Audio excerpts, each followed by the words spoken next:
Bonjour à tous, bienvenue dans la spéciale Halloween 2. Lui, c'est le baron Von Said. Et lui, c'est Frankenjulien. Les démons sont parmi nous ce soir. Les monstres, les ghouls, les zombies, les tueurs en série, Eric Zemmour, ils sont tous là. Votre seul espoir de survie, les 2 films que nous avons sélectionnés pour ce spécial Halloween. Fermez bien vos portes. Restez bien sous votre couette, prêts à frissonner de plaisir. Bah, c'est ce qu'on fait depuis 1 an et demi, hein, tous les soirs. Ça change pas grand-chose. Envoyez le générique.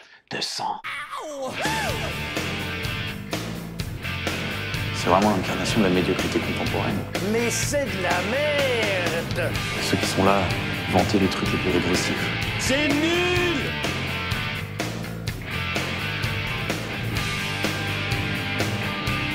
Les 2 films qu'on va vous présenter aujourd'hui, ils ont une particularité. Ils se passent tous les 2 à Halloween. Et nous allons commencer par ton premier choix. La main qui tue, de 99, donc de Rodman Flender. Jeu de main, jeu de vilain appelé aussi. Cette histoire de main qui tue, c'est un adolescent, un glandeur de première qui passe son temps à fumer des joints plutôt que d'aller au lycée, et qui se fait posséder la main droite par un esprit maléfique qui justement s'attaque aux personnes qui font pas grand chose de leur vie.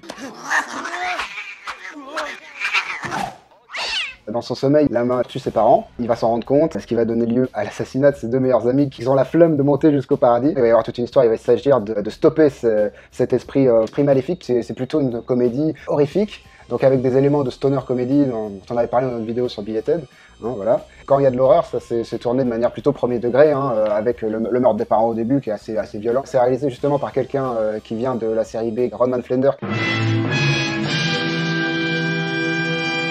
qui a fait ses armes aux côtés de Roger Corman, qui produit beaucoup de films à petit budget, a fait éclore beaucoup de talents. Il y a tout Hollywood qui est passé par lui. Rodman Flender, il est plutôt habitué à des petits budgets, des films de moins d'1 million, et là, c'est son premier film un peu de gros budget, vu que c'est 25 millions, et que c'est un film de studio, c'est Columbia, Sony, tout ça. Le film a eu le succès escompté. Bah malheureusement non, possiblement imputable au fait que c'est sorti une dizaine de jours après la tragédie qui avait lieu à Columbine, avec le fait de voir des ados dans des films avec des meurtres et tout, peut-être. Ça a joué en défaveur du film. Un film comme ça a pu se monter à ce moment-là à Hollywood, parce qu'on est dans la vague post-Scream, des films d'horreur avec des ados, plein de jeunes acteurs de 20 ans comme Neve Campbell, tout ça, c'est des grosses stars à l'époque. Il y a un casting qui est fait de beaucoup de ces jeunes. Devon Sawa qui avait fait Casper. La voix de Casper a une apparition aussi dans le film avec Christina Ricci, qui a continué un peu dans le domaine de l'horreur aussi, vu qu'il y a aussi d'un film un peu dans le même esprit qui est Destination Finale. Aujourd'hui, il joue la figure paternelle dans la nouvelle série de Chucky. Après, il y a aussi Seth Green, que les gens connaissaient notamment Buffy, Robot Chicken, pas mal de trucs comme ça. Aussi le fils de Docteur d'Enfer d'Austin Powers, bien sûr. Donc un acteur qui est plutôt lié à la comédie. Et Jessica Alba, bien sûr. Bon. Chez Cameron, c'était la Dark Angel. Là, dans le film, c'est le White Angel. Voilà, exactement. Pour les amateurs de Jessica Alba, elle est dans des tenues très sympathiques dans le film. Hein. I was looking for my cat. We got in a fight. You sure got your ass kicked. C'est un film qui a beau avoir un contexte qui semblerait le marquer dans son époque. En fait, c'est pas un film qui a pas tellement vieilli. C'est un film qui est toujours très rythmé, ça dure pas très longtemps, ça doit durer 1h30, et ça file droit, c'est dynamique. On rentre directement dans le vif du sujet. Il faut dire que c'est pas une parodie, il y a des références, justement, ce qui est important, c'est qu'il y a des références cinéphiliques. C'est un esprit à la Sam Raimi, vu qu'il y a des références évidentes avec la main à Evil Dead 2. Quand la main se sépare de son corps, hein, Ouais, vous verrez dans le film pourquoi. Évidemment, une référence à la chose dans la famille Adams. Il y a ce côté film d'adolescent un petit peu orni. Elle est un peu baladeuse. C'est toujours très sympathique aussi d'avoir des références à tout ce côté stoner et aux accros de la fumette, passe des jeux de mots très rigolos. It's Mighty Joe Bong! Rodman Flender, c'est aussi un fan de punk rock des années 80, donc on a dans le film le groupe Offspring qui fait une apparition remarquée, vu que c'est le groupe qui joue à la soirée d'Halloween. Du coup, ils font une reprise des Ramones, I Wanna Be Dead. Et il y a aussi le chanteur de Blink-182, Tom DeLonge, qui fait une apparition dans le faux fast-food thématique Safari. Alright. Yeah. Alors, Deuxième film avec cette fois un sous-genre, un film d'horreur à sketch. Celui dont on va parler et qui concerne Halloween, c'est Trick or Treat, en 2007, et réalisé par Michael Dougherty, qui est le frère caché de Pete Dougherty. Happy Halloween! Screw you!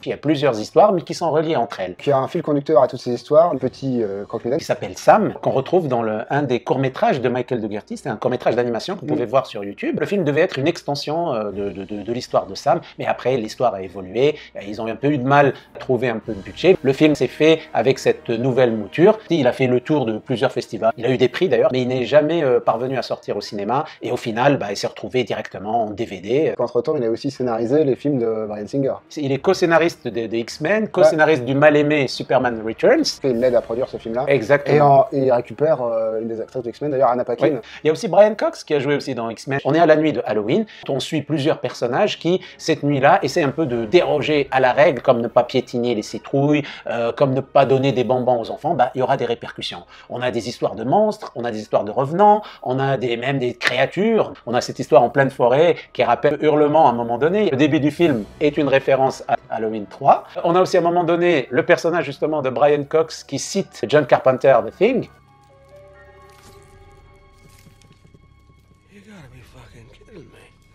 Et il mélange des histoires d'Halloween avec des légendes urbaines, les fameuses lames dans les bonbons, les fruits. Le film dit comme ça vous paraît un mélange de n'importe quoi, mais en réalité le film se tient bien, parce que oui, justement, on a affaire à un scénariste qui réalise. Il nous fait partager justement des points de vue différents, et les histoires, elles se tiennent, et à la fin, on se retrouve avec un ensemble assez cohérent. Comme on l'avait dit pour le film de La main qui tue, c'est un film qui va droit au but, ça veut dire que ça commence très fort dès le début. On a aussi du sang, et ça va assez loin. Certains meurtres, en parlant peut-être d'enfants. Mais là, on y va franco, quand il faut découper, ça découpe. Et comme pour La main qui tue, on a aussi de l'humour, c'est aussi une comédie horrifique aussi. Oui. Les sketchs sont très comiques, avec des retournements de situation assez marrants. Après, il fera un film totalement dans le même esprit, qui s'appelle Krampus. Qui est excellent, mais là pour le coup, c'est pour une autre émission. Voilà, c'est pour la Noël. Le film, comme vous le voyez, il a été tourné en Canada de nuit. D'ailleurs, ils ont dû bâcher la ville parce qu'il pleuvait. Ils ont dû prendre même pour le personnage de Sam, il a essayé de faire travailler les enfants, mais parce qu'il voulait une démarche enfantine par rapport à ce personnage, comme ça a été tourné dans cette ville. Comment parler pour La main qui tue? Oui, là, on ressemble à une banlieue américaine du film d'Halloween de Carpenter. C'est presque un sous-genre en fait, les films de suburb, de banlieusards comme les productions Amblin dans les années 80, les E.T., les Poltergeist, tous ces Gremlins, tous ces films-là. Très bon film, un très bon divertissement, on s'amuse du début à la fin. Et en plus, comme les histoires sont courtes, ça rappelle beaucoup Creepshow et Tales from the Crypt, et avec un humour assez grinçant. Donc le film vous plaira, surtout en cette nuit de Halloween.